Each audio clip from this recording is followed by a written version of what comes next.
Hello दोस्तों। निर्माण श्रमिकों के लिए सभी राज्यों में कल्याण बोर्ड स्थापित किए हैं और कल्याण बोर्ड में आपको बहुत सारी सहायता मिलती है। आपको कल्याण बोर्ड में अपना रजिस्ट्रेशन कराना चाहिए ज़रूर। और कौन इस पर रजिस्ट्रेशन करा सकता है? कड़िया, प्लम्बर, इलेक्ट्रीशियन, बढ़ई, लोहार, wireman, painter, lift installer, fabricator, bricklayer मतलब mason, welder, stone cutting, crusher, MNREGA के कार्यकर्ता आदि। और इसको बनाने के लिए जो लगेगा, केवल आधार कार्ड लगेगा। और पंजीकरण की जो जगह है वो कराना है। इसमें आपको एक ई निर्माण एप्लीकेशन है, उसको अपने मोबाइल में डाउनलोड करके अगर आप जानते हैं तो वहाँ सर भी अपना रजिस्ट्रेशन करा सकते हैं या कर सकते हैं। उसके अलावा राज्य के सभी सामान्य सेवा केंद्र, ई ग्राम केंद्र, धन्वंतरी आरोग्य रथ, ई श्रम सेवा केंद्र और श्रमिक अन्नपूर्णा योजना बूथ पर भी आप अपना रजिस्ट्रेशन करा सकते हैं। और इस रजिस्ट्रेशन के लिए पात्रता केवल आयु 18 से 60 वर्ष है और पिछले 12 महीनों में 90 दिन से अधिक समय तक निर्माण क्षेत्र में काम किया हो। और ये बिल्कुल निःशुल्क है। ये आपका जब कार्ड बन जाएगा, ई कार्ड, तो आप बहुत सारी योजनाओं के फ़ायदे ले सकते हैं। जिसमें गुजरात के अंदर धन्वंतरी आरोग्य रथ है, वो पूरे राज्य में 154 रथ है, 50 नए रथ होंगे। वहाँ पर आप जाकर अपनी दवा या इलाज करा सकते हैं, जो घूमते रहते हैं, साइडों पे आते रहते हैं। और प्रसूति सहायता योजना, पंजीकृत निर्माण श्रमिक की पत्नी को पहली 2 डिलीवरी के लिए 6,000 रुपये की वित्तीय सहायता दी जाती है। पंजीकृत महिला निर्माण श्रमिक को 2 प्रसव के लिए प्रसव से पहले 17,500 और प्रसव के बाद डिलीवरी के बाद 20,000 रुपये, यानी एक बच्चे पर कुल 37,500 रुपये की वित्तीय सहायता दी जाती है। वो ले सकते हैं। मुख्यमंत्री भाग्य लक्ष्मी बॉन्ड योजना, राष्ट्रीयकृत निर्माण श्रमिक की एक बेटी को 18 वर्ष के लिए 25,000 के बॉन्ड भी मिलते हैं। शिक्षा सहायता योजना का निर्माण पंजीकृत निर्माण श्रमिकों को किसी भी बच्चे के पाठ्यक्रम के लिए वर्ष में एक बार शिक्षा सहायता, कक्षा 1 से 12 तक के बच्चों को 1800 से 10,000, कक्षा बैचलर डिग्री के लिए 10,000, मास्टर डिग्री के लिए 25,000, मेडिकल पढ़ाई के लिए 2 लाख और तकनीकी पाठ्यक्रम जैसे डिप्लोमा आदि उसके लिए 50,000 रुपये की सहायता भी दी जाती है।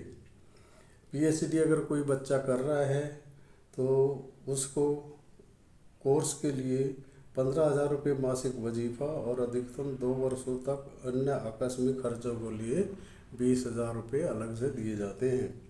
आकस्मिक मृत्यु सहायता योजना, यदि निर्माण स्थल पर काम करते हुए किसी निर्माण श्रमिक की आकस्मिक मृत्यु स्थिति में श्रमिक की अस्थायी विकलांगता स्थिति में 5 लाख रुपए की सहायता प्रदान की जाती है। श्रमिक की मृत्यु के 1 वर्ष के भीतर के आवेदन करना होगा।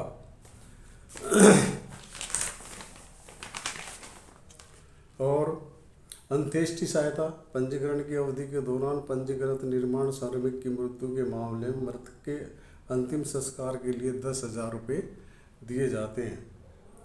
श्रमिक अन्नपूर्णा योजना, पंजीकृत निर्माण श्रमिक और उनके परिवार के साथियों को पौष्टिक भोजन मात्र प्रति 5 रुपये प्रति दिन पर उपलब्ध मिलता है।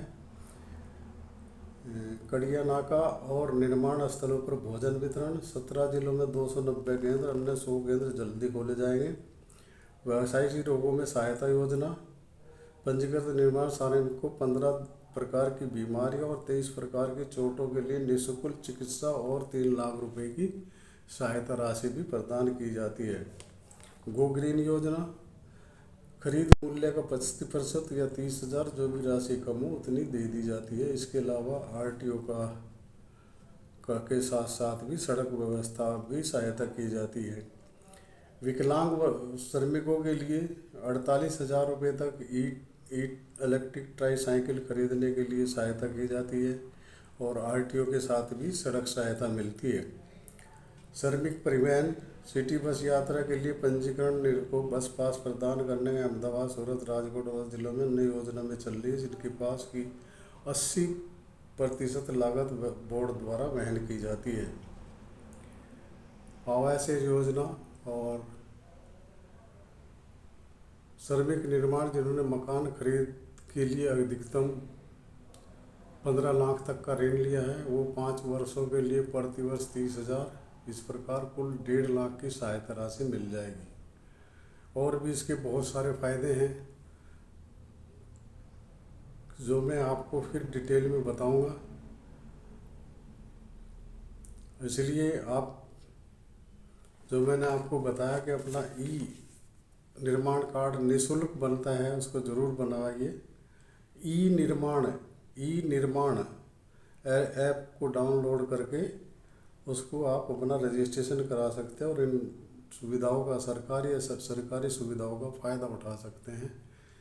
और अधिक जानकारी के लिए आप किसी अपने परिचित से जो इस बारे में जानता है या मेरे से संपर्क कर सकते हैं। तो सबसे पहले है कि आपको उसमें अपना रजिस्ट्रेशन कराना होगा। रजिस्ट्रेशन के बाद इन बहुत सारी जो है सहायताओं के आप अधिकारी हो जाएंगे। और इसमें एक श्रमिक सहायता हेल्पलाइन भी है, उसका नंबर है 155372। ये गुजरात के लिए है, 155372 श्रमिक सहायता हेल्पलाइन।